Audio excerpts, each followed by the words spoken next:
Ako po si Miss Winnie at ito ang ating kwento. Isang mapagpalang araw po sa inyong lahat. Itago niyo na lamang ako sa pangalang Susan. Naisipan kong ibahagi ang aking kwento dahil alam kong maraming makakarelate sa akin. Nangyari ito nung nasa edad 30 pa lamang ako, kumbaga ng mga panahon na dalaga pa lang ako at walang asawa.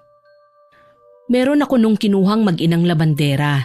Masipag sila at dahil matagal ko na silang kakilala, kinuha ko sila bilang labandera sa aking bahay.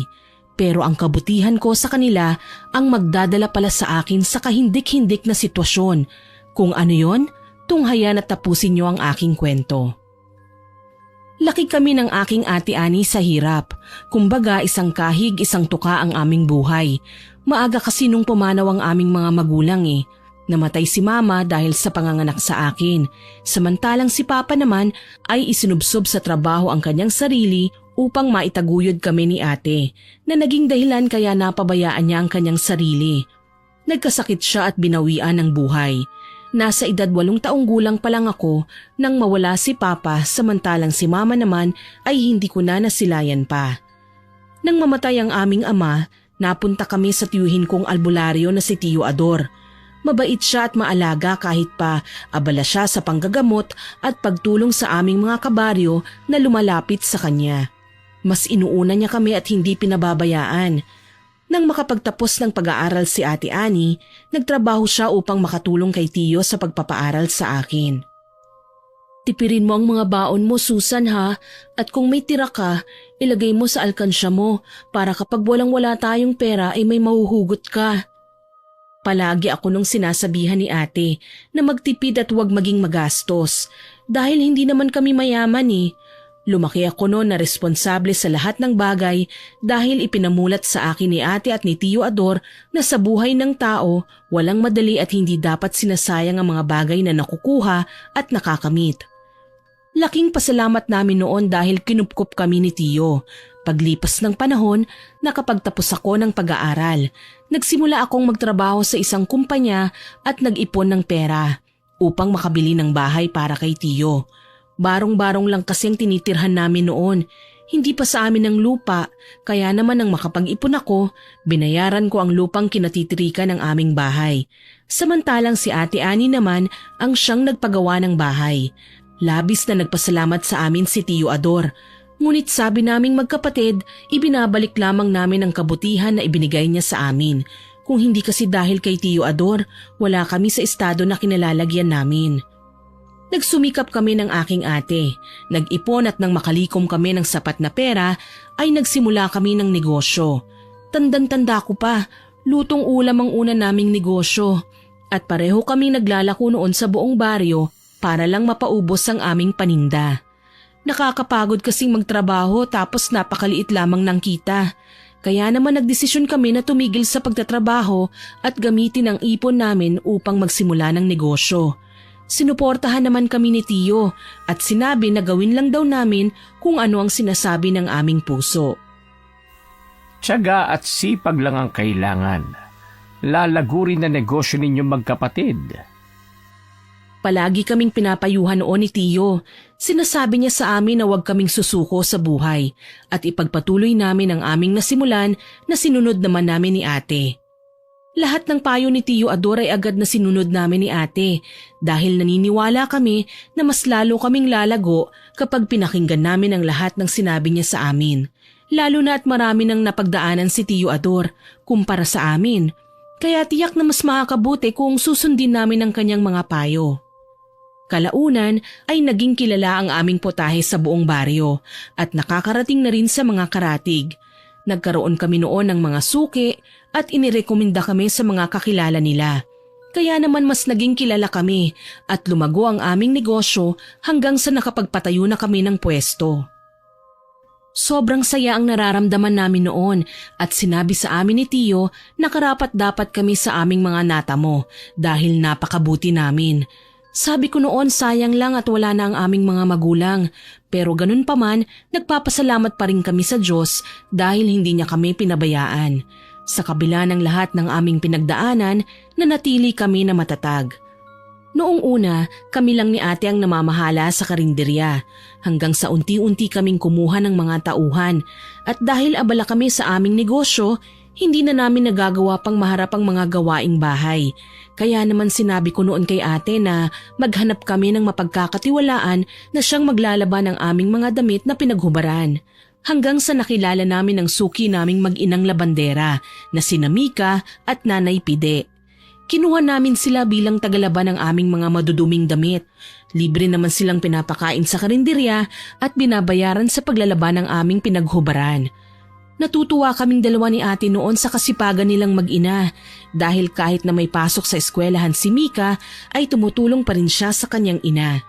At kahit na may katandaan na noon si Nanay Pide patuloy pa rin siyang nagtatrabaho para sa kinabukasan ng kanyang anak.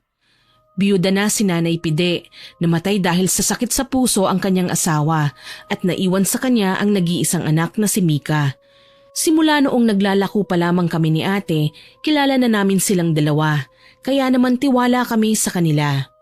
Madalas ko noong makakwentuhan si Mika at sinasabi niya sa akin ang mga pangarap niya sa buhay. Gaya niyo ni Ate Susan, gusto ko rin maging matagumpay sa hinaharap para mabigyan ng magandang buhay si nanay. Buong buhay niya kasi inalay niya na sa akin eh. Wala siyang itinira para sa kanyang sarili. Kaya naman nagsusumikap ako sa aking pag-aaral dahil alam ko naman na yun lamang ang makakapagpasaya kay nanay. Napangiti ako sa mga sinabi ni Mika at binigyan ko pa siya ng payo. Tama yan, mangarap ka hanggang gusto mo. Libre naman yun eh. Gaya mo, nangarap lang din kami ni ate at nagsumikap sa buhay. Alam ko na balang araw gaya ko, matutupad mo ang lahat ng pangarap mo sa buhay. At kung may kailangan ka, magsabi ka lang sa akin ha. Tutulong ako sa abot ng aking makakaya. Labis ang sayang naramdaman ni Mika sa mga sinabi ko sa kanya. Sabi niya pa noon sa akin, natatandaan niya ang lahat ng payo na sinambit ko sa kanya at gagamitin niya yung inspirasyon sa buhay. Natuwa naman ako noon sa mga sinabi niya at nakikita ko ang potensyal ni Mika na umasenso sa buhay. Sa paglipas ng mga araw, nagpatuloy ang paglago ng aming negosyo hanggang sa nakabili ako ng sarili kong bahay. Nagpaalam ako noon kay ate na gusto ko nang magsimulang mamuhay ng sarili ko. Pumayag naman sila ate at sinuportahan ako nila tiyo. Nagsimula ako nung ayusin ang aking bahay at nagawa kong mapaganda yon sa pamamagitan ng malikhaing kong imahinasyon. Nagpapatuloy pa rin kami ni ate sa pagtataguyod ng aming negosyo at kahit na marami na kaming tauhan noon, mas gusto pa rin namin ni ate na kami ang kumikilos sa aming karinderya. Ngunit nang magkaroon yon ng bagong branch, nagdesisyon kami ni ate na maghiwalay na at hawakan ng kanya-kanya ang aming mga negosyo. Naisipan kasi namin noon ni ate na wag lamang sa karinderya ituon ang aming atensyon. Nagtayo kami ng bagong negosyo at yun nga ang tindahan namin ng mga pabango. Mahilig kasi si ate sa mga ganong bagay eh. Bukod sa pabango ay nagbebenta rin kami ng mga cosmetic products. Lahat ng sinimulan naming negosyo ay naging malago at marami na kaming taong natutulungan. Gayunpaman, naging abala kami ni ate at nawalan na ng oras sa isa't isa. Pero ako, ine-enjoy ko lamang ang aking buhay. Lumalabas pa rin ako kasama ng aking mga kaibigan at nililibang ko ang aking sarili. Ayoko kasi noon nasayangin ang oras ko at gusto kong maging makabuluhan ang aking buhay. Minsan pa, lahat ng kita namin noon sa karinderya ay ibinigay ko sa isang simbahan bilang donasyon para sa mga batang naulila.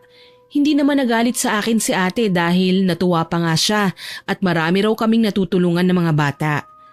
Hanggang sa naisipan ko na bigyan ng bahay sina Nanay Pide at si Mika. Nako, maraming salamat Susan. Malaking tulong sa amin ang bahay na ibinigay mo dahil hindi na namin kailangan na mangupahan. Salamat ha at napakabuti mo talaga kaya pinagpapala kayo ng ate mo. Sana hindi kayo magbago at marami pa kayong matulungan na ibang tao. Natuwa naman ako noon na makita silang masaya dahil sa simpleng tulong na ibinigay ko sa kanilang mag-ina. Sinagot ko rin noon ang pag-aaral ni Mika dahil nakikita ko na desidido siyang makapagtapos at maiahon sa hirap ang kanyang ina. Kaya naman gusto ko siyang tulungan. Maging si ate noon ay tumulong din sa kanilang dalawa dahil natutuwa kami at naaalala namin ang aming mga sarili sa kanilang mag-ina. Pero lahat pala ng kabutihan na ginagawa namin sa kanila baliwala lamang. Paano ko nasabi ang bagay na yon? Ipagpatuloy natin ang aking kwento. Dahil naging abala ko sa negosyo at hindi ko na maharap ang mga gawaing bahay, naisipan kong kunin bilang personal na tagalabas sina Nanay Pide at Mika. Hindi naman kasi marami ang aking mga hinubad. Naaawa rin ako noon sa kanila sa tuwing nakikita ko na napakarami nilang nilalabhan. Tapos napakaliit lamang ng binabayad sa kanila.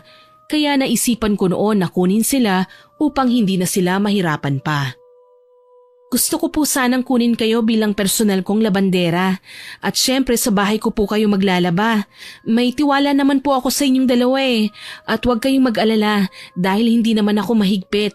Kung anong meron ako sa bahay ko, parang sa inyo na rin dahil itinuturing ko na po kayong pamilya. Nagkatinginan silang mag-ina nang sabihin ko ang mga katagang yun at labis silang nagpasalamat sa akin. Nagsimula noon sila Nanay Pide na maging labandera ko. Hindi naman sila hirap dahil malilinis naman ang mga hinubad ko at iilan lamang ang mga yon. Kapag tapos na sila sa kanilang ginagawa, pinanonood ko sila sa telebisyon at pinaghahanda ko pa ng makakain dahil alam ko kung gaano nakakapagod ang maglaba. Parang kapatid ko na noon si Mika at nanay ko naman si Nanay Pide. Kaya kung ano ang kinakain ko, ganun din sila. Kumbaga, pamilya na ang turingan namin.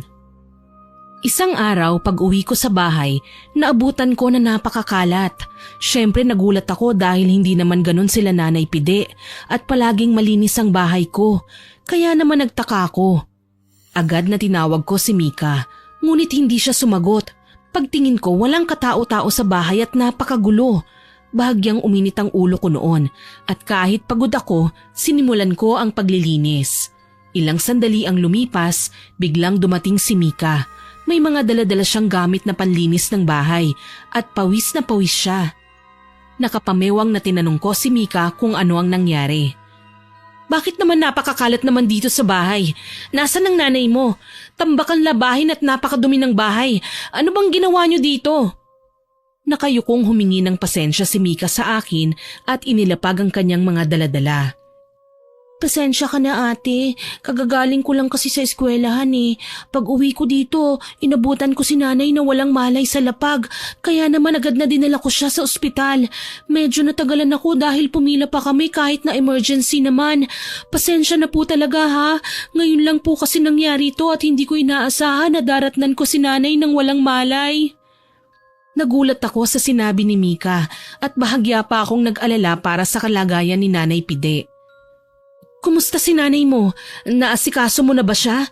Tinawagan mo na lang sana ako at hindi ka na bumalik pa dito. Pasensya ka na kung medyo nataasan kita ng boses kanina. Pagod lang talaga ako Sinabi naman sa akin ni Mika na naiintindihan niya raw ako, kaya naman wala daw akong dapat ipag-alala. Sabi ko noon sa kanya na bumalik na lamang siya sa ospital para may makasama ang nanay niya. Binigyan ko pa siya ng pera upang mabili ang mga inireseta ng doktor sa kanila. Kaagad na nagpaalam sa akin si Mika at bumalik sa kanyang ina. Tinapos ko na lamang noon ang mga ginagawa ko at nagpahinga na. Pasado 6:00 na ng gabi nang magising ako at nakatanggap ako ng tawag mula kay Mika. Ngunit hindi ko yun nasagot dahil natulog ako at nagpahinga. Nakita ko naman ang text sa akin ni Mika at sinabi niya na nakauwi na raw sila, ngunit kailangan pa raw magpahinga ng kanyang nanay. Sinabihan ko naman siya na ayos lang yun at ako na muna ang bahala sa aking bahay. Kinabukasan, nagluto ako ng pagkain at dinalaw ko sila sa kanilang bahay. Malamya si Nanay Pide ng mga panahon na yun, kaya naman nilutuan ko siya ng nilagang baboy para makahigop ng sabaw. Pagkatapos kong pumunta sa kanila ay dumiretso na ako sa karinderya para tignan ang mga nangyayari doon. Maayos naman ang lahat kaya wala naman akong naging problema. Tumambay pa ako noon sa karinderya para pagmasdan at tignan kung ano ang mga kailangan na bilhin at kung ano ang mga wala na. Pagkatapos noon ay dumiretso na agad ako sa pamilihan at binili ang mga kakailanganin ko sa karinderya. Sobrang bilis ng oras at hindi ko na namalayan na paggabi na pala nang matapos ako sa pamimili. Inihatid ko na lamang ang mga pinamili ko sa karinderya at agad na umuwi ng bahay. Pagdating ko ay naabutan ko si Mika na nagluluto. Nandyan ka na po pala, Ate Susan. Nagluluto po ako ng makakain mo dahil bilin po yun sa akin ni Nanay. Dapat ko pong gawin ng trabaho namin dito eh. Naupo naman ako noon sa sala at pagod na napabuntong hininga. Kamusta ng nanay mo? Magsabi lang kayo sa akin kung anong kailangan niyo sa bahay ha? Nga pala, kumain ka na ba? Sumabay ka na lang sa akin at dalhan mo ng makakain ng nanay mo. Sinabi sa akin ni Mika na hindi pa raw siya kumakain dahil tinapos niya ang lahat ng labahin.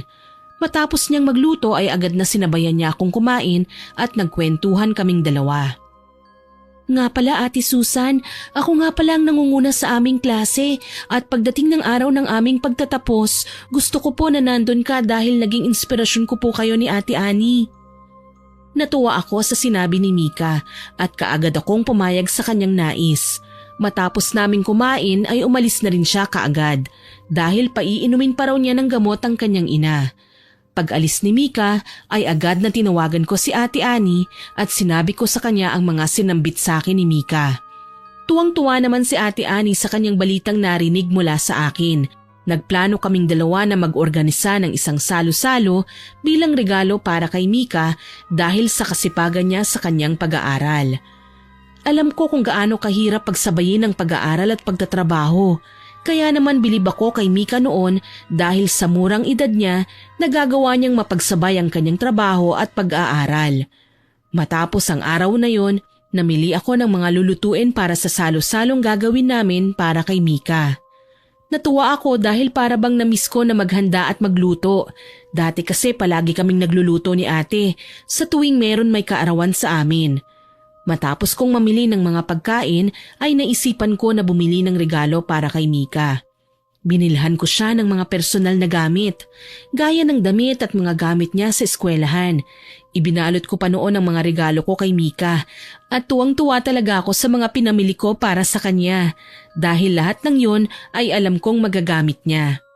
Sabi ko noon sa sarili ko na hindi man ako nagkaroon ng mga ganoong bagay nung nag-aaral pa ako pero masaya ako na makapagbigay ako ng ganoon sa taong nangangailangan. Alam ko noon na matutuwa si Mika kapag nakita niya ang regalo ko at sabi rin sa akin ni ate, bumili rin siya ng regalo para kay Mika. Kumbaga ang turing namin noon kay Mika ay para na rin naming sariling kapatid, bunso kumbaga. Nang dumating ang araw ng pagtatapos ni Mika, naghanda si Ate Annie. Samantalang ako naman ay sumama sa kanila sa eskwelahan. Nakita ko na maraming kaibigan si Mika, kaya naman natuwa ako. Nagsabi siya noon ng mensahe para sa lahat dahil siya ang nangunguna sa buong eskwelahan. Binigyan ko pa siya ng bulaklak at labis na nagpasalamat si Mika sa akin. Naiyak pa ako noon habang binabasa niya ang kanyang mensahe para sa lahat. Talaga namang nakakaantig ng puso at halatang pinagsikapan niyang sulatin. Nang matapos ang seremonya nila sa eskwelahan ay agad ko na siyang niyaya sa aking bahay. Laking gulat nilang mag-ina nang makita nila ang mga handa. Lumapit sa kanila si Ate Annie at agad na binigay ang kanyang regalo para kay Mika. Binabati kita sa iyong pagtatapos at nabanggit sa akin ni Susan na ikaw ang nangunguna sa inyong paaralan. Labis na nagpasalamat si Mika sa regalong binigay sa kanya ni Ate Annie. Agad ko namang kinuha ang regalo ko para sa kanya. Buksan mo na ang mga regalo namin sa iyo para makita mo na. Tiyak kong matutuwa ka. Muling nagpasalamat sa amin si Mika bago niya binuksan ang mga regalo. Unang tinignan niya ay ang bigay ko at tuwang-tuwa siya nang makita kung ano ang nilalaman. Niyakap pa ako ni Mika at muling nagpasalamat. Kitang-kita ko ang saya sa kanyang mga mata. Napangiti ako noon at nang buksan ni Mika ang regalo sa kanya ni Ate Annie, mas lalo siyang natuwa. Kahit ako hindi ko akalain na reregaluhan ni ate ng mga gintong kwintas, hikaw at pulsera si Mika. Naku, mahal po ito. Hindi ko matatanggap dahil nakakahiya naman po. Agad naman na ibinalik ni Mika ang regalo ni ate, ngunit pinilit ni ate ito sa kanya. Sige na, kunin mo na yan. Huwag ka nang mahiya dahil para talaga sa'yo yan. Pinasadya ko pa nga na ipaukit ang iyong pangalan dyan eh, kaya huwag mong tatanggihan. Wala na ngang nagawa pa si Mika, lalo na at nang isinuot na sa kanya ni ate ang mga yon. Bagay na bagay sa'yo, tapos isuot mo yung regalo ko sa iyong damit ha. Niyakap niya kaming dalawa at tuwang-tuwa naman kami. Nagsalo-salo kami at namigay ng handa sa aming mga kapitbahay. Ilang sandali naman ang lumipas ay dumating si Tio Ador. Aba, mukhang masaya kayo ah. Kumusta? Nagulat ako sa biglaang pagdating ni Tio at agad kaming nagmano sa kanya. Ipinakilala namin ni ate sila Mika at hindi ko alam ngunit para bang hindi maganda ang naging timpla ni Tio nang makita ang mag-ina. Nang matapos ang pagdiriwang, umuwi na sila Mika at nagpaalam na rin si Ate Ani. Samantala, kami naman ni Tio ay naiwan sa bahay. Tio, kanina pa po kayo tahimik. May nangyari po ba? O di kaya may nararamdaman po ba kayo? Malalim na napabuntong hininga si Tio Ador at para bang nag-aalinlangan pa siya na magsalita. Hindi ko alam kung paano ko sasabihin sa'yo. Pero si Pide kasi ay matagal ko lang kakilala. Isa siyang mambabarang na madalas lapitan noon sa baryo kapag nais gumanti ng tao. Napakunot ang noo ko sa sinabi ni Tio. Mambabarang? Ano yun? Hindi ko po maunawaan. Kaagad na sinabi sa akin ni Tio na magaling na mambabarang si Nanay Pide. Ngunit hindi daw alam ni Nanay Pide na kilala siya ni Tio Ador. Basta mag-iingat ka sa kanya. Sa kanila mag-ina lalo na at hindi natin alam kung hanggang kailan sila mabait sa inyo ng ate mo. Nagtaka ako sa mga sinabi ni Tio Ador at hindi ko akalain na gano'n ang mga sasabihin niya sa akin. Hindi ko naman sinabi kay ate ang mga sinabi ni Tio Ador dahil ayoko nang mag-isip pa siya. Alam ko kasi na abala si ate kaya ayoko siyang istorbohin pa. Matapos ang pag-uusap namin na yon ni Tio Ador ay umalis na rin naman siya. Sabi niya pa sa akin noon na mag-iingat ako, wag daw akong basta-basta nagtitiwala sa kahit na sino. Ewan ko ba, pero sa puntong yon hindi ko sinunod si Tio. Para kasi sa akin, malabong gawin nila Nanay Pide ang kanyang mga sinasabi. Matagal ko na rin kasi namang kilala sila Mika at pakiramdam ko noon hindi nila magagawa sa akin ang mga bagay na yon. Nagpatuloy ako sa pagtitiwala kay Nanay Pide at Mika. Hindi ko sila pinag-isipan ng masama dahil gaya ng palagi kong sinasabi, parang pamilya na ang turing ko sa kanilang mag-ina. Sa paglipas ng mga araw ay nagulat na lang ako dahil hindi na tumuloy sa kolehiyo si Mika. Nagtaka naman ako kaya naman kaagad na kinausap ko siya at tinanong ang kanyang dahilan. Matanda na kasi si Nanay, Ate Susan. Gusto ko na sa bahay na lamang siya at magpahinga. Naisip ko na pwede pa naman akong mag-aral sa susunod. Pero sa ngayon, kailangan ko munang mag-ipon para sa mga gamot ni Nanay. Nakakahiya naman po kung aasa lamang ako sa'yo, lalo na't hindi mo naman kami kaano-ano. Nagulat ako sa sinabi ni Mika sa akin at napakunot pa ang aking noo sa kanyang mga sinambit. Pwede mo namang ipagpatuloy yung pag-aaral mo habang nagtatrabaho ka dito sa akin. Hindi naman kailangan na araw-araw kang nandito Kung kailan ka lang libre. Sayang naman kasi kung ihinto ka sa pag-aaral mo. Labis na nagpasalamat sa akin si Mika, ngunit mabilis niyang tinanggihan ang aking alok. Nagpapasalamat po ako sa pagiging mabuti mo sa akin, Ate Susan. Pero kapag nag-aral ako wala nang mag-aasikaso kay Nanay Sigurado kapag medyo lumakas-lakas na ulit si Nanay, tsaka ako papasok muli at ipagpapatuloy ang aking pag-aaral. Nirespeto ko na lamang ang mga desisyon ni Mika at sinabi ko sa kanya na susuportahan ko siya sa anuman ang kanyang gagawin. Nagpatuloy siya sa pagtatrabaho sa akin at umuuwi-uwi siya sa kanilang bahay kapag maghahatid ng pagkain sa kanyang ina. Saludo ako noon sa kabaitan ni Mika. Mas pinili niyang alagaan ang kanyang ina kesa tuparin ang kanyang pangarap. Kung ako rin naman kasi ang nasa sitwasyon niya, ganun rin naman ang aking gagawin dahil mas mahalaga ang buhay ng aking ina at ayokong may mangyari sa kanya. Nang dahil sa awa ay mas lalo kong nilakihan ang sahod ni Mika. Nagtaka pa nga siya noon sa akin dahil sobra daw ang pinasahod ko sa kanya. Pero ipinaliwanag ko sa kanya kung ba't ko tinaasan ang kanyang sahod. Labis naman siyang nagpasalamat sa akin dahil kailangan niya talaga ng malaking pera para sa kanyang ina. Dumalaw ako noon kay Nanay Pide at nakita ko na malubhana ang kanyang karamdaman. Dahil sa awa ay binanggit ko kay Ate Ani ang sitwasyon nila Mika at ang suhestyon niya dalhin na namin sa pagamutan si Nanay Pide upang malaman kung ano talaga ang kanyang sakit. Mabilis na sinabi ko kay Mika ang plano namin ni Ate Annie. Ngunit sinabi ni Mika na ang kanyang ina raw ang aming kausapin, na labis kong ipinagtaka. Nagtungo ako sa bahay nila at kinausap ko si Nanay Pide. Sinabi ko sa kanya ang plano namin ni Ate, ngunit sa halip na matuwa ay bigla pa siyang nagalit. Kaagad akong niyaya ni Mika na umuwi na lamang at hayaan na muna si Nanay Pide na makapagpahinga. Pag-uwi namin sa bahay ay kaagad na tinanong ko si Mika kung bakit ganun ang naging reaksyon ng kanyang ina. Nagkibit-balikat naman si Mika at hindi niya rin daw alam kung bakit ganun na lamang ang ipinakita ng kanyang ina. Ganyan din po ang ginawa sa akin noon ni Nanay nang sabihin ko sa kanya na magpatingin siya sa doktor. Nagalit siya noon sa akin at pinagsisigawan ako. Pasensya na po kung hindi ko nasabi sa inyo. Nahihiya lang talaga ako at naisip ko na baka makinig siya sa inyo. Pero hindi pala dahil mali ako. Ako na pong humihingi ng pasensya sa ginawa ni Nanay, Ate. Tumango lamang ako noon at ipinaliwanag kay Mika na wala siyang kasalanan at naiintindihan ko ang sitwasyon ni Nanay Pide. Umalis din naman kaagad noon si Mika at nagtungo na sa kanyang ina dahil paiinumin pa niya siya ng gamot. Pinagbaon ko pa siya noon ng makakain nilang mag-ina at pinayuhan ko si Mika na huwag sukuan ng kanyang ina. Niyakap ko pa siya ng napakahigpit at sinabi ko na kung kailangan niya ng makakausap ay nandito lamang ako sa bahay at handang makinig sa kanyang mga problema at hinaing sa buhay. Matapos ang araw na yun, ilang araw din na hindi nagtungo sa bahay si Mika. Ang sabi niya sa akin na ayaw daw kasi siyang paalisin ni Nanay Pide, kaya naman hindi siya kaagad nakapasok. Nag-aalala na ako noon sa kalagayan ni Nanay Pide dahil para bang nagbago siya.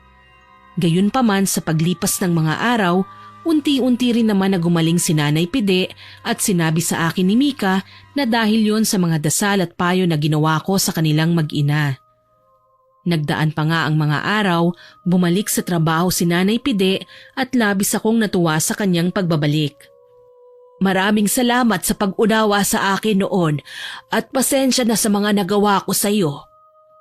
Sinabi ko noon kay Nanay Pide na wala lang yon, hindi niya kailangan humingi ng pasensya dahil wala naman siyang kasalanan at nauunawaan ko ang kanyang mga pinagdadaanan. Muling bumalik sa dati ang lahat at nag-aral muli si Mika. Ngunit habang tumatagal, para bang bigla na lang silang nagbagong mag-ina. Iniisip ko noon na baka nagkakamali lamang ako. Pero habang tumatagal, napapansin ko na para bang nagiging maluho si Mika. At ganun rin si Nanay Pide na labis kong ikinagulat. Nung una, hindi ko pinapansin ang mga kilos nilang kakaiba. Ngunit habang tumatagal, unti-unti akong nawawalan ng mga alahas sa bahay. Hindi ako nag-isip ng masama sa kanilang mag-ina dahil may tiwala naman ako sa kanila. Pero isang araw, habang naliligo ako, ay nakaramdam ako na para bang may pumasok sa aking silid. Kaya naman dali-dali akong lumabas ng banyo at doon ay nakita ko si Mika. Binubuksan niya ang lalagyan ng mga alahas ko.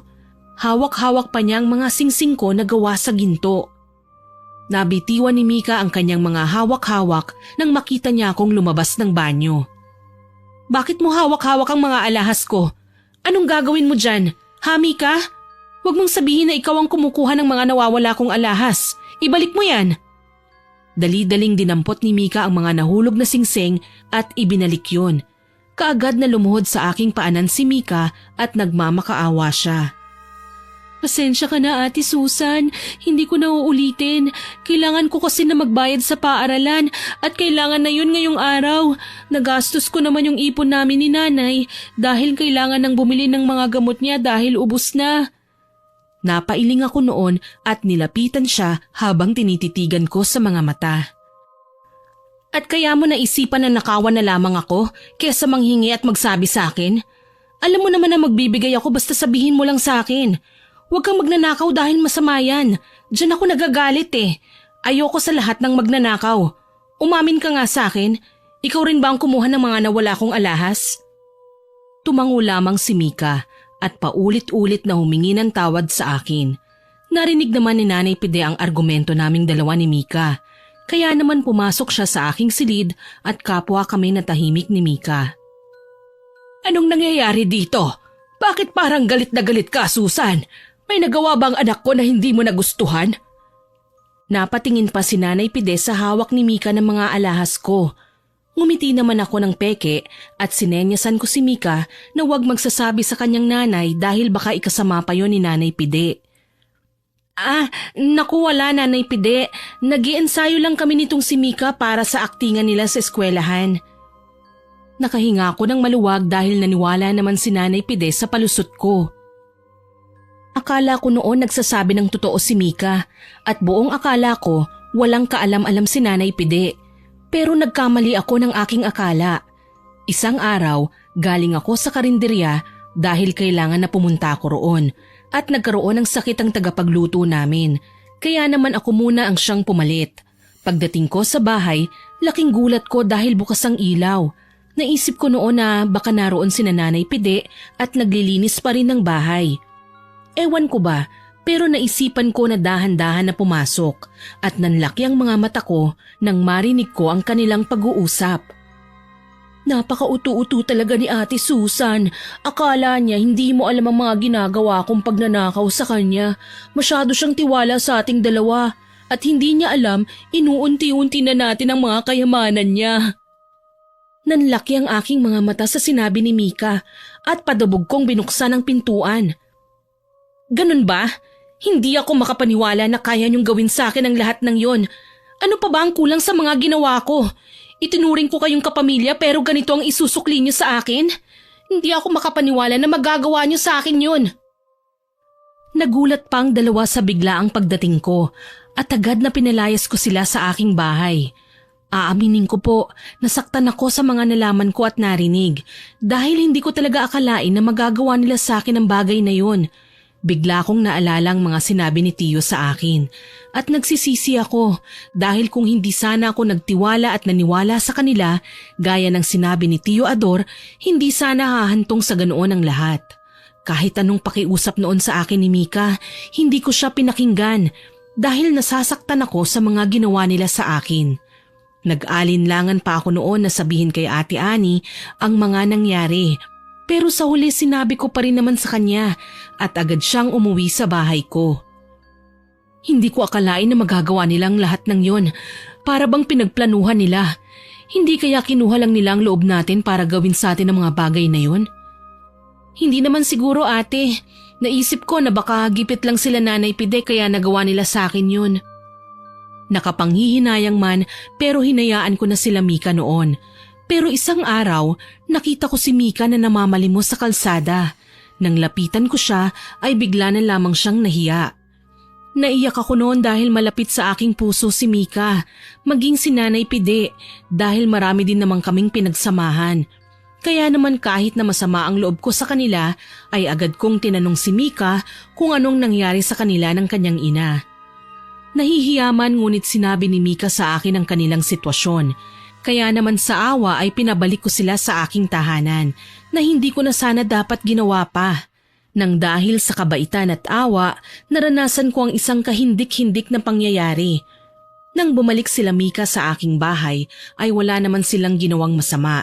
Gaya ng dati ay ginagawa lamang nila ang kanilang trabaho at umaalis na rin kaagad. Hindi ko naman sila noon lubusang pinagkakatiwalaan dahil nga sa mga ginawa nila sa akin. Ngunit hindi ko na rin sila pinagdudahan na may gagawin pa silang hindi maganda sa akin. Hanggang isang araw, bigla na lamang sumama ang aking pakiramdam at nagsuka ako. May kasamang uod ang mga niluwa ko na labis kong ikinatakot kaya naman mabilis akong nagtungo sa personal kong doktor. Ngunit wala naman silang nakita na kakaiba. Akala ko noon baka may nakain lamang ako na hindi gusto ng tiyan ko o di kaya naman ay sirang pagkain. Pero hindi ko naman matandaan na may nalasahan akong panis at ang labis na pinagtataka ko kung bakit may uod ang sinuka ko. Hindi ko na lamang ikinuwento kay ate ang nangyari sa akin dahil ayokong mag-alala siya sa akin lalo na at abala siya sa mga negosyo namin. Sa paglipas ng mga araw, mas lalong sumama ang aking kalagayan at pakiramdam ko merong gumagalaw sa loob ng aking tiyan. Kaya naman agad akong nagtungo sa ospital upang magpatingin.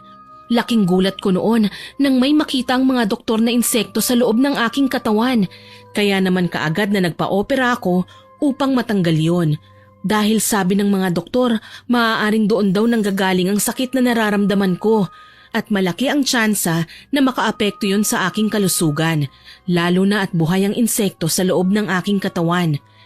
Kaagad naman na natanggal ang insekto sa aking katawan at nalaman naman ni ate ang nangyari kaya pinagalitan niya ako. Bakit hindi mo sinabi sa akin ang nangyari sa'yo?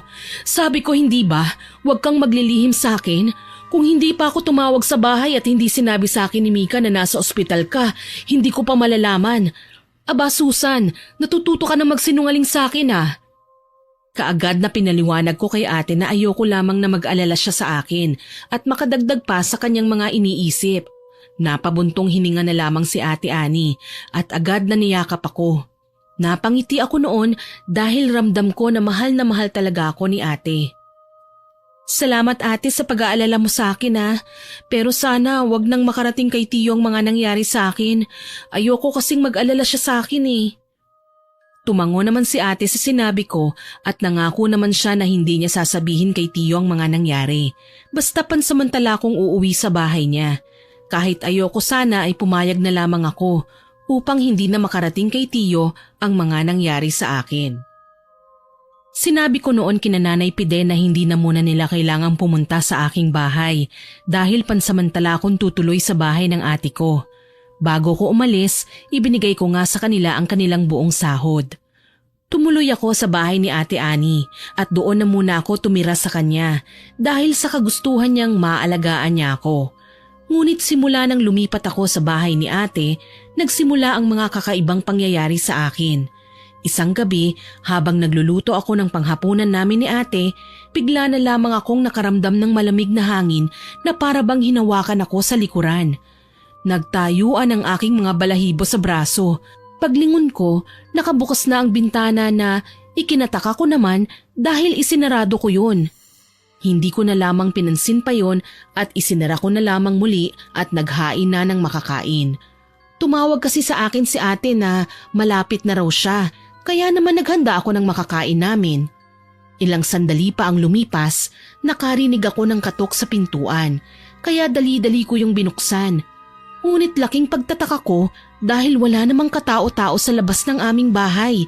Sinira ko na lamang ulit yon at inisip ko na baka nagkamali lamang ako ng pagkakarinig. Ngunit hindi pa ako tuluyang nakakapunta sa kusina. Muli akong nakarinig ng 3 katok at sa puntong yon napakalakas na para bang halos sirain na ang pintuan. Takot na takot ako noon. Dali-dali akong kumuha ng kutsilyo sa kusina ngunit nang sumilip ako sa bintana, wala na naman akong nakita. Labis ang dagundong ng aking puso dahil sa sobrang kaba na nararamdaman ko ng mga oras na yon. Hindi ko alam kung bakit ko naririnig ang mga katok na yon. Paulit-ulit kong narinig ang katok hanggang sa hindi ko na nga nakayanan at napasigaw na lamang ako ng dahil sa takot. Nabitawan ko na nga ang kutsilyong hawak-hawak ko at agad kong tinakpan ang aking tenga upang hindi ko na marinig pa ang katok sa labas. Umiiyak na ako ng mga oras na yon at ilang sandali ang lumipas, naramdaman ko na may humawak sa akin. Napaatras pa ako dahil sa takot ko. Bakit ka umiiyak, Susan? May nangyari ba? Kanina pa ako kumakatok pero hindi ka sumasagot. Kaya naman binuksan ko na lamang ang pintuan dahil may susi naman ako. Mabilis na niyakap ko si ate at ikinuwento ko sa kanya ang mga nangyari. Mabilis naman na nag-ikot sa paligid si ate dahil baka daw may pumasok na magnanakaw o di kaya naman ay nangtitrip lang. Ngunit wala kaming nakita na kahit na anino ng sino man. Sa labis na takot na naramdaman ko, nakatulog na ako ng gabing yon at hindi ko na nasabayan pa si ate na kumain. Ngunit hindi pa doon nagtatapos ang kababalaghan na nangyari sa akin ng araw na yon. Dahil pagsapit ng 3:00 ng madaling araw, nakarinig ako ng tila ba bumubulong sa aking tenga. Napatayo ako ngunit wala akong nakita, kaya naman naisip ko na baka guni-guni ko lamang ang mga naririnig ko. Ngunit ilang sandali ang lumipas, bigla namang may humila ng kumot ko at napasigaw na ako sa mga oras na yon. Mabilis naman na pumasok sa kwarto ko si ate, nanginginig ako noon sa takot. Ate, may humila ng kumot ko. Tapos naririnig ko may bumubulong-bulong sa akin pero wala namang tao. Ano bang nangyayari sa'yo, Susan? Baka naman binabangungot ka lamang. Doon ka na lamang matulog sa kwarto ko para kasama kita at kahit papano'y mapanatag ka dahil kasama mo ko. Buhat ng araw na yon ay palagi na akong katabi ni ate na matulog. Dahil sa tuwing mag-isa akong natutulog sa kwarto ay palagi na lamang akong sumisigaw at natatakot dahil paulit-ulit kong nararanasan ang mga kakaibang kaganapan sa aking buhay. Hanggang isang araw, habang kumakain kami ni ate ay bigla na lamang akong sumuka. Laking gulat niya nang makita ang napakahabang buhok at uod. Napakunot ang noo ni ate na para bang alam na niya ang nangyayari sa akin. Ate, hindi ko na kaya. Sobrang sama na ng pakiramdam ko at para bang may gumagalaw sa loob ng tiyan ko. Matapos kong sabihin ng mga katagang yon ay bigla na lamang akong nawalan ng malay at hindi ko na alam ang mga sumunod na nangyari. Paggising ko ay nasa tabi ko si ate at hawak-hawak ang aking kamay. Hindi ko na magawa pang makatayo ng mga oras na yon dahil sa labis na sakit na nararamdaman ko sa aking tiyan. Pinunasan na lamang ako ni ate noon at sinuklayan ang aking buhok. Ngunit laking gulat niya nang bigla na lamang malagas ang mga buhok ko. Napasigaw ako noon sa takot at hindi ko na talaga alam ang aking gagawin dahil pakiramdam ko hindi na normal ang nangyayari sa akin. Sa tingin ko kailangan na nating lumapit kay Tiyo. Hindi normal ang nangyayari sa'yo. Pakiramdam ko binabarang ka. Malakas ang hinala ko na maaaring sila Nanay Pide ang gumawa nito sa'yo. Pero sana lang mali ako ng hinala.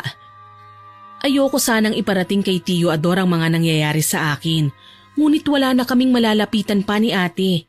Kaagad na umuwi kami ng probinsya kung saan nakatira si Tiyo. Gulat na gulat siya nang makita ang malaking pagbabago sa akin. Pumayat kasi ako at namumutla ang aking labi. Tapos, nauubos na noon ang mga buhok ko. Tinubuan pa ako ng mga kung ano-anong sugat sa katawan at nagnanana pa yun. Nahihiya akong makita ng ibang tao ang aking kalagayan dahil talaga namang nakakadiri ang aking itsura. Alam niyo ba yung parang buhay na naaagnas na? Ganon ang itsura ko. Unang tingin pa lang sa akin ni Tiyo Ador ay napailing na siya. Sinabihan na kita na mag-iingat ka sa mag-inang yon pero mukhang hindi mo ko pinakinggan. Nagulat pa si ate sa sinabi ni Tiyo. Ano? Binalaan ka na pala ni Tiyo? Hindi mo man lang sinabi sa akin? Susan naman, ano bang ginagawa mo? Tignan mong sitwasyon mo ngayon, kinawawa ka nila. Ikinuwento ni ate ang lahat ng nangyari at ang mga ginawa nila Nanay Pide noon kay Tiyo Ador. Napabuntong hininga na lamang si Tiyo Ador at agad na ikinuwento naman ang mga nalalaman niya sa mag-ina. Talamak namang babarang ang mag-ina na yon. May anam sila sa karunungang itim. Kaya nga nagulat ako nang makita ko sila sa bahay ni Susan. Binalaan na kitang bata ka pero hindi mo ko pinakinggan.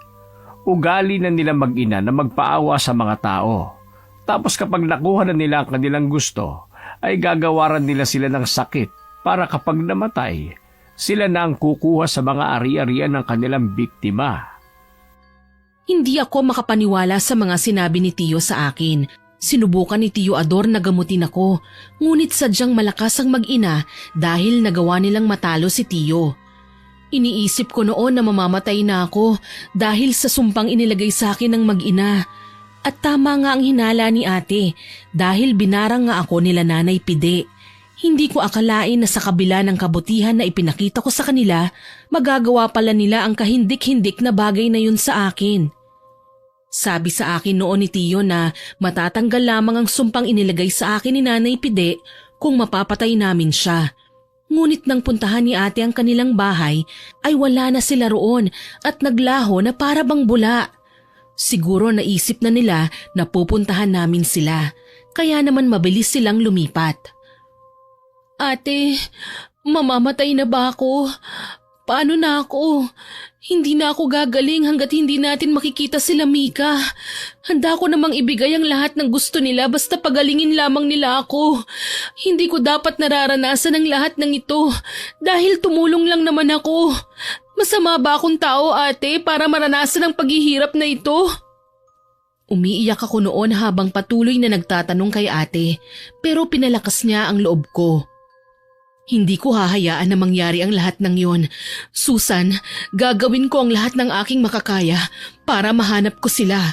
At kung kailangan na maglabas ako ng malaking halaga para lang makita sila, gagawin ko yon. Huwag ka lang mawala sa amin. Nangihina na ako ng mga panahon na yon at para bang nawawalan na ako ng pag-asa sa buhay na lumaban. Pero patuloy na pinalalakas nila ate ang aking loob. Maging si Tio ay naghanap ng paraan upang matanggal ang sumpang inilagay sa akin ng mag-ina. Humingi na siya ng tulong sa mga kapwa niya albularyo. Hindi ko alam kung ano ang gagawin ko noon, basta nagdadasal ako gabi-gabi at hinihiling sa Panginoon na pagalingin niya na ako. Nakahanap naman ng solusyon noon si Tio upang kahit papaano ay maibsan ang nararamdaman kong sakit. Nagtutulungan silang lahat upang mapagaling ako. Ngunit tila ba hindi sapat yun dahil napakalakas ng mag-ina. Hindi ko alam kung bakit nila ginagawa sa akin ang mga bagay na yun dahil wala naman akong natatandaan na may nagawa akong pagkakamali sa kanila. Isang gabi, habang mahimbing akong natutulog, bigla ko na lamang napanaginipan si Mika. Umiiyak siya at humihingi ng tawad sa akin. Hindi ko alam pero para bang naapektuhan ako sa mga napanaginipan ko. Para ba kasing nagsisisi siya sa mga nagawa niya sa akin. Pero naisip ko noon na baka hindi ko lang talaga matanggap na nagawa sa akin nila Mika yon, kaya ako napapanaginipan ng bagay na yon. Makalipas ang 1 taon, nagpapasalamat ako dahil buhay pa rin ako. Medyo naging malakas na ako dahil sa gamot na naimbento nila Tio. Isang araw, naisipan ko na maglakad-lakad upang magpahangin. Wala noon si ate dahil nasa Maynila siya noon at hinahanap pa rin ng mag-ina. Samantalang si Tio naman noon ay nasa bahay ng kanyang mga kaibigan at naghahanap sila ng paraan upang matapos na ang paghihirap ko. Sa totoo lang, gusto ko nang sumuko ng mga panahon na yon. Ngunit dahil sa suporta nila Tio Ador at Ate Annie, lumalaban pa rin ako at gusto kong gumaling muli.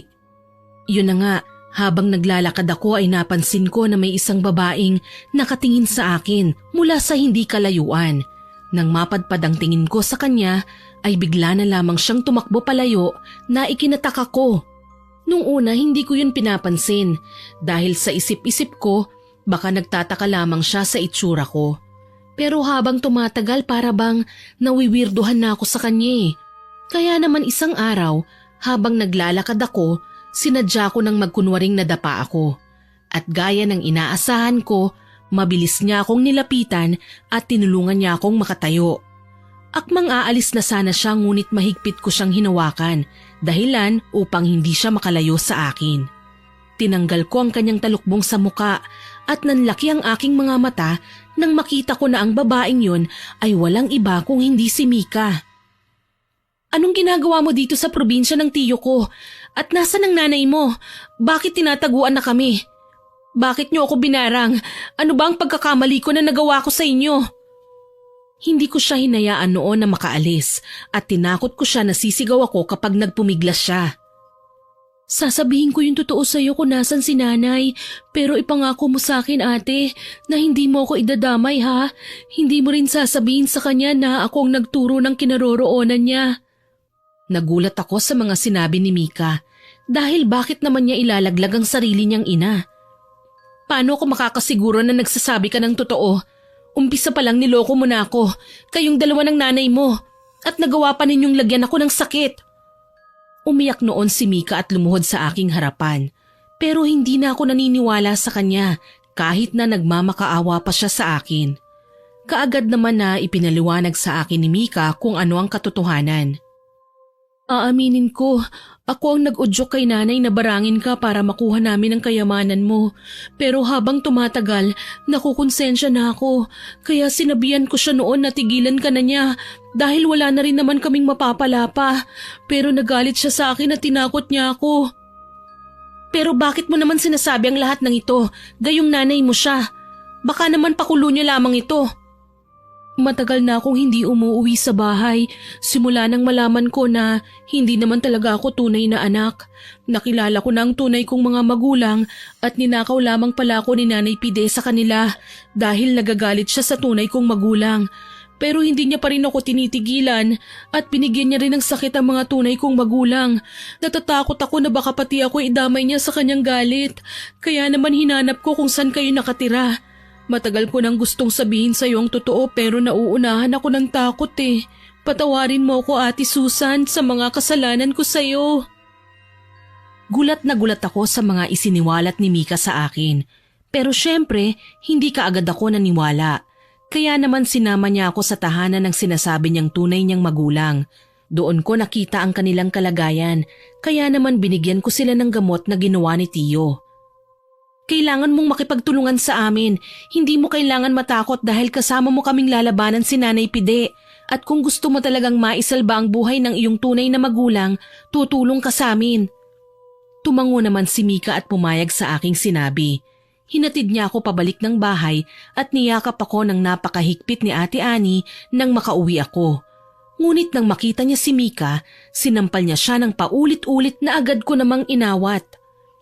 Ang kapal din naman ang pagmumukha mo na magpakita pa dito sa amin sa kabila ng ginawa niyo sa aking kapatid. Halos ikamatay niya ang sumpang inilagay niyo sa kanya. Kaagad na humingi ng pasensya si Mika kay Ate Ani at ipinaliwanag ang mga nangyari. Pinatotohanan ko naman ang lahat ng sinabi niya. Nandito si Mika para makipagtulungan sa akin upang mahanap natin si Nanay Pide at nang matapos na ang kasamaan niya dahil maging ang tunay na magulang ni Mika, binigyan niya rin ng sakit kagaya ko. Hindi pa rin ako lubusang naniniwala sa babae na yan. Baka mamaya kasabwat pa niya ang mga ipinakilala niyang magulang sa'yo. Hintayin natin si Tiyo at siya ang magdedesisyon. Naintindihan ko noon si ate at nais niya lamang na makasiguro na hindi nagsisinungaling si Mika sa amin. Dumating naman si Tiyo at napangiti siya nang makita si Mika. Nandito na pala ang inaasahan kong bisita na makakatulong sa atin sa paghahanap kay Pide. Pabuti naman na pagtanto mo na mali ang inainahan mo. Akala ko kagaya ka pa rin ng dati, na ututo at sunod-sunuran sa lahat ng sinasabi niya. Nagulat naman si Mika sa mga sinabi ni Tiyo Ador at hindi siya makapaniwalang kilalang kilala siya ng aking tiyuhin. Paano niyo nalaman ang lahat ng yun? Hindi ko pa naman sinasabi sa inyo ah. Takang-taka si Mika sa mga nalalaman ni Tiyo at agad namang nagpaliwanag si Tiyo Ador. Matagal ko na kayong kilala. Maliit ka pa noon na makalaban ko ang iyong ina at ginamit ka pa niya laban sa akin. Sinabi ko na sa iyo ang katotohanan noon pero hindi ka naniwala sa akin at mas pinanigan mo ang tinuturing mong ina. Nanlaki ang mga mata ni Mika na para bang naaalala na niya ang lahat at noon din ay nakilala niya si Tiyo Ador. Kayo pala yun. Kaya pala nung nakita ko kayo noon sa bahay ni Ate Susan, parang pamilyar kayo sa akin. Nandito ako para makipagtulungan sa inyo. Sabihin niyo lamang sa akin kung ano ang maitutulong ko para matapos na ang kasamaan ni Nanay Pide. Naniwala si Ate Ani sa mga oras na yon. Dahil pinatunayan ni Tiyo na nagsasabi ng totoo si Mika. Sabihin mo sa amin kung saan nagtatago si Pide. Kami na ang bahala at manahimik na lamang kayo rito sa bahay. Huwag kayong mag-alala dahil walang masasaktan sa inyo dahil matagal na namin pinaghandaan na makaharap si Pide. Natahimik bigla si Mika. Akala ko nga hindi na siya magsasalita Pero sabi niya sa akin, bigla na lamang daw nanikip ang kanyang dibdib at naalala niya ang kanyang mga magulang. Kaya naman hindi pa man niya nasasabi kung nasan si Pide, ay bumalik na siya sa kanilang bahay. Sinamahan naman namin siya sa pag-aakala na tatakasan niya kami. Pagdating sa tahanan ng kanyang mga magulang, nanlumo kami nang makita na wala ng buhay ang mga magulang niya. Galit na galit si Mika at halos magwala na siya ng mga oras na yon. Ngunit pinigilan lamang namin siya ni ate. Alam ko na siyang may gawa nito. Wala siyang kasing sama. Itinago niya na nga ang totoo sa akin simula ng bata ako tapos kinuha niya pa kaagad ang mga magulang ko. Ilang sandali ang lumipas, bigla na lamang nanikip ang aking dibdib at ako naman ang nawalan ng malay. Paggising ko, nasa bahay na ako at nasa tabi ko si Mika at ate. Mas pinalala ni Nanay Pide ang iyong sakit, pero hindi na niya matatakasan sila Tiyo dahil papunta na sila sa kinaroroonan niya. Ipagdasal na lamang natin na sana magtagumpay sila Tiyo na matalo ang mambabarang na yon, alang-alang sa pagkamatay ng mga magulang ni Mika at sa paggaling mo. Tahimik lamang ako noon pero kinakabahan na ako sa mga mangyayari. Sabay-sabay kaming nagdasal nila ate noon upang manalo sila Tiyo laban kay Nanay Pide. Nang sa gayon ay matapos na ang aking paghihirap. Ilang sandali ang lumipas, nararamdaman ko ang pananakit ng aking ulo at nagsuka ako ng paulit-ulit. May kasama yung mga iba't ibang insekto na hindi ko malaman kung ano. Nararamdaman niya siguro na malapit na sila Mang Ador sa kanyang kinaroroonan. Kaya naman minamadali na niya ang pag-oorasyon sa'yo. Naisip ko lang kung bakit patuloy niyang ginagawa ang mga bagay na ito sa'yo. May iba pa kaya siyang dahilan? Maging kami ni Ate Ani ay natahimik sa tanong ni Mika. Napaisip rin kami at tama siya. Ano naman kaya ang dahilan niya at bakit ginagawa niya sa akin ang lahat ng ito? Takang-taka na rin ako noon at napapaisip hanggang sa naalala ko ang sinabi ni Tiyo na nakalaban niya si Nanay Pide noon. Agad na sinabi naman ni Mika ang kanyang naisip. Oo nga, natatandaan ko na. Nabanggit sa akin noon ni Nanay Pide na kaya namatay ang kanyang asawa ay dahil sa isang albularyo. Baka si Tiyong tinutukoy niya at gumaganti siya sa pamamagitan ni Susan. Natahimik ako at hindi makapaniwala sa mga napagtanto namin. Pero yung totoo, Mika, hindi mo ba talaga alam ang dahilan niya? Hindi niya ba talaga sinabi sa'yo? Natahimik naman si Mika. At ilang sandali ay nakatanggap kami ng tawag mula kay Tiyo. Si Ate Ani ang siyang sumagot sa tawag na yun. Kitang-kita ko kung paano nabitiwan ni ate ang cellphone na hawak niya at kasabay nun ang pagngiti ni Mika. Lumayo ka sa kanya, Susan! Hindi siya si Mika! Siya si Pide! Akmang hihilahin ako ni ate pero mabilis na sinakal ako ni Nanay Pide na nagpapanggap bilang si Mika. Alam ko na para bang naguguluhan kayo. Pero tapusin ninyo ang aking kwento at nang maliwanagan kayo. Biglang dumating sila Tiyo at agad na kinausap nila si Nanay Pide. Bitiwan mo ang pamangkin ko at kung may galit ka sa akin, ako ang harapin mo at parusahan. Huwag si Susan, wala siyang kasalanan sa'yo. Umawa lamang si Nanay Pide at kaagad akong hinagis, dahilan upang tumama ang ulo ko sa pader. Nanlalabo ng mga paningin ko ng mga oras na yon. Pero nilabanan ko. Paghawak ko sa ulo ko, nakita ko ang dugo sa aking kamay. Mabilis naman na nilapitan ako ni Ate Ani at nilagyan niya ng tela ang ulo ko upang maibsan ang pag-agos ng dugo. Ano bang ginawa namin sa iyong kasamaan para gawin mo ang lahat ng ito sa kapatid ko? Nagawa mo pang patayin si Mika dahil ayaw mong malaman namin ang kinaroroonan mo? Tumawa naman noon si Nanay Pide at sinagot ako. Bakit hindi nyo tanungin ang magaling nyong tiyuhin kung bakit ko ginagawa ang lahat ng ito at kung ano ba ang koneksyon nyo kay Mika? Naguguluhan na ako ng mga panahon na yun at hindi ko na alam kung ano ba ang mga sinasabi niya. Walang hiya ka. Ninakaw mo na nga sa akin ang anak ko. Pinatay mo pa siya. Naguluhan kami ni ate sa mga sinabi ni Tiyo Ador. Ngunit alam namin na hindi yun ang oras para magtanong sa kanya. Dahil nasa kalagitnaan kami ng pakikipaglaban sa isang tao na hindi namin malaman kung demonyo na nga ba. Nakakatuwa naman dahil ako pa talaga ang pinagbibintangan mo na pumatay kay Mika samantalang ikaw naman ang kumitil sa buhay ng sarili mong anak. Oo, tama kayo nang narinig Susan. Anak nga ni Ador si Mika at pinagpalit ko ang aming anyo upang mapaslang siya ng tiyuhin niyo.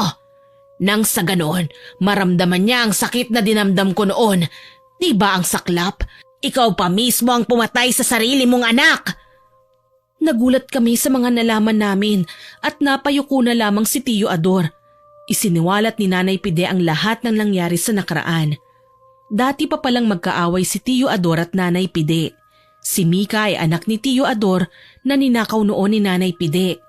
Ang magulang na ipinakilala ni Mika sa amin ay mga peke lamang at nagsinungaling si Nanay Pide kay Mika upang magamit niya siya laban kay Tiyo Ador. Tama na ang mga buhol-buhol mong kwento.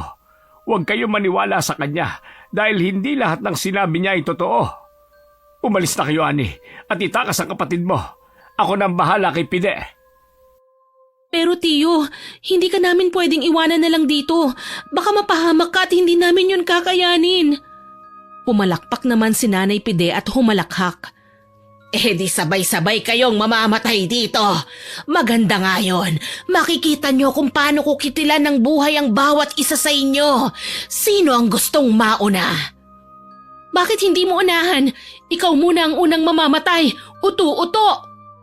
Nanlaki ang mga mata namin sa biglaang pagsulpot ni Mika na akala namin noon ay patay na. Nagtaas naman ang tingin si Tiyo at nasilayan namin ang pilyong ngiti sa kanyang labi. Agad niyang sinabi na hindi niya naman talaga napatay si Mika, nasugatan niya lamang. Ngunit agad niya ring nakilala ang kanyang anak, kaya naman hindi niya tinuluyan. Galit na galit si Nanay Pide at akmang susugurin niya ako nang humarang si Ate Ani. May hawak siyang buntot pagi na nadampot niya sa lapag. Sige, lumapit ka para latiguhin ko ang mukha mong demonyo ka! Napaatras si Nanay Pide nang iwasiwas ni ate ang buntot pagi at nakita ko na natakot siya. Sinabi ni Tiyo Ador na tapos na ang kasamaan ni Nanay Pide. Dahil sa araw na yon, mamamatay na siya at matatapos na ang lahat ng kasamaan na kanyang ginawa. Hindi naman nagpatalo ang matanda kina Tiyo at ako talaga ang kanyang pinupuntirya. Bakit ba ako ang lagi mong target? Ang dami-dami namin dito tapos ako lang ang gusto mong saktan? Bakit? Dahil ba alam mong hindi kita kayang saktan? Pwes nagkakamali ka. Halika dito at lumapit ka sa akin nang matadyakan ko ang pagmumukha mo. Hindi na ako noon naging malambot pa at ginaya ko sila ate na malalakas at hindi nagpapatalo. Tumawa naman noon si Nanay Pide at napailing na lamang. Nainip naman si Tiyo Ador kaya naman kaagad niyang sinugod si Nanay Pide. Tinamaan siya sa tagiliran. Napadaing sa sakit si Nanay Pide. Galit na bumaling kay Tiyo Ador. Mabilis niyang ginantihan si Tiyo Ador at hindi namin napansin ang kanyang mabilis na pagkilos.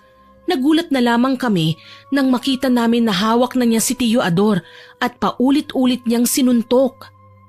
Mabilis namang kumilos si ate at hinampas niya ng buntot pagi si Nanay Pide. Kaya naman nabitawan niya si Tiyo Ador na agad naman na inalalayan ni Mika. Sa aming lahat noon, ako lang ang walang hawak na armas. Kaya naman nang makita ko ang punyal sa sahig ay agad ko yung kinuha at buong lakas ko yung itinarak sa likuran ni Nanay Pide. Nanlaki ang mga mata niya sa aking ginawa at mabilis niya akong sinampal ng malakas at hinugot ang punyal. Akmang itatarak niya yun sa akin, ngunit nahampas ni ate ang kanyang kamay, dahilan upang mabitawan niya yun. Mabilis na kumilos si Tiyo Ador at kinuha ang punyal. Alam ko na marami sa inyo ang nagsasabi na ang dami-dami nyo na pero hindi nyo pa magawang matalo ang isang matandang babae.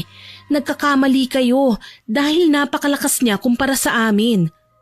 Ilang sandali ang lumipas, bigla na lamang nabalot ng dilim ang paligid at inatake kami ng iba't ibang klase ng insekto. Mabilis naman na nilabanan ni Mika at Tiyo Ador ang mga insekto. Laking pasalamat noon ni Mika dahil tinuruan siya ni Nanay Pide kung paano pasunurin ang mga insekto at kinagat ng mga ito si Nanay Pide. Pinagpiestahan siya ng sarili niyang mga alaga at nang mawala ang mga ito ay para bang naglaho na parang bula si Nanay Pide. Lahat kami ay napaupo sa sahig at hingal na hingal dahil sa pagod. Siya rin ang tumapo sa sarili niyang buhay. Hindi niya siguro akalain na ang mga alaga niyang insekto ang siyang tatapos sa kanyang buhay. Salamat sa kanya dahil natutunan ko kung paano pasunurin ang mga insekto kahit na hindi talaga ako ang nag-alaga sa kanila. Nagyakapan kaming lahat noon at nagpasalamat sa Diyos dahil ligtas kaming lahat. Kaagad na ginamot ni Tiyo Ador ang mga sugat ko at nagpahinga kaming lahat. Para bang napakabilis ng mga pangyayari at hindi ko akalain na ganoon magtatapos ang buhay ni Nanay Pide. Hindi na namin noon pinag-usapan ang mga nangyari dahil mas pinili namin na ayusin na muna ang mga nasira sa bahay at lunasan ang mga sugat ko sa katawan. Makalipas ang 1 linggo, nagkaroon ako ng lakas ng loob upang tanungin si Tio Ador tungkol sa mga sinabi ni Nanay Pide noong labanan. Anak niyo po ba talaga si Mika? Ibig sabihin ay pinsan namin siya? Hinawakan ni Tio Ador ang aking kamay at tumingin sa aking mga mata ng seryoso. Totoo ang lahat ng mga sinabi niya tungkol kay Mika. Ipinaliwanag sa akin ni Tio na anak niya talaga si Mika. Ngunit kinuha sa kanya ni Nanay Pide noong maliit pa lamang siya. Sinubukan raw na bawiin ni Tio Ador ang kanyang anak, ngunit hindi na siya nakikilala nito at hindi siya pinaniniwalaan ni Mika. Kaya naman buhat ng malaman ni Tio Ador na nasa pangangalaga ni Nanay Pide si Mika ay palagi niya siyang binabantayan. Kaya naman nagtaka siya noon kung bakit nasa bahay namin si Mika. Nahihiya noon na aminin sa akin ni Tio Ador ang totoo dahil hindi pa siya handa. Kaya naman binalaan niya na lamang daw ako noon. Ngunit hindi ko naman siya pinakinggan. Sabi pa nga sa akin ni Tio na natuwa siya noon nang malaman niya na magkasundo kami ni Mika. Pero duda na raw noon si Tio Ador kung bakit bigla na lamang naging mabait sa akin si Nanay Pide. Hindi kami makapaniwala ni Ate Ani sa mga isiniwalat ni Tio Ador. Tinanong pa namin noon si Mika kung ano ang nararamdaman niya na hindi niya pinaniwalaan noon ang sarili niyang ama. Masyado pa kasi akong bata noon at kung ano lamang ang sinasabi sa akin ni Nanay, yun lamang ang aking pinaniniwalaan dahil palagi niyang sinasabi sa akin noon na wala ako ni isang pagkakatiwalaan kundi siya lamang. Ipinaliwanag ni Mika na nainggit lang talaga siya noon sa akin kaya sinabi niya ang mga bagay na yun kay Nanay Pide. Labis na humihingi ng tawad si Mika sa kanyang nagawa sa akin. Sabi ko sa kanya, hindi na yun mahalaga. Ang importante, tapos na ang paghihirap namin at sa wakas ay magkakasama na kami. Nagsimula kami ng bagong buhay bilang pamilya. Nagtulong-tulungan kami upang mapalago ang bawat negosyo. Nangako naman si Mika na hindi niya gagamitin sa kahit na sino ang natutunan niya mula kay Nanay Pide. Pinabalik namin sa pag-aaral si Mika at sinuportahan sa anumang kurso na naisin niya. Alam naman namin noon na nasasaktan pa rin siya sa pagkawala ni Nanay Pide dahil naging malaking parte din naman siya ng kanyang buhay at nakasama niya siya sa mahabang panahon. Kaya naman hindi kami nagsasalita noon o nag-uusap tungkol kay Nanay Pide. Dahil alam namin na kahit hindi magsalita si Mika, apektado pa rin naman siya. Sa paglipas ng mga araw, unti-unti ko na ring nakalimutan ang mga masasalimuot na nangyari sa akin nang dahil kay Nanay Pide. Sabi ko noon sa sarili ko na babaguhin ko na ang mga nakagawian kong pagiging matulungin. Pero sinabi sa akin noon ni Tio, hindi ko kailangan baguhin ang aking sarili dahil lamang sa mga pinagdaanan ko. Gamitin ko raw ang lahat ng nangyari sa akin bilang inspirasyon at para mas maging matatag sa hinaharap. Tama naman si Tio sa mga sinabi niya kaya naman itinatak ko sa aking isipan ang mga payo na sinabi niya sa akin. Minsan ay napapanaginipan ko pa rin ang mga naganap, pero sa tuwing nangyayari yun ay agad akong nagdarasal at humihiling sa Diyos na sana matanggal na yun sa aking isipan.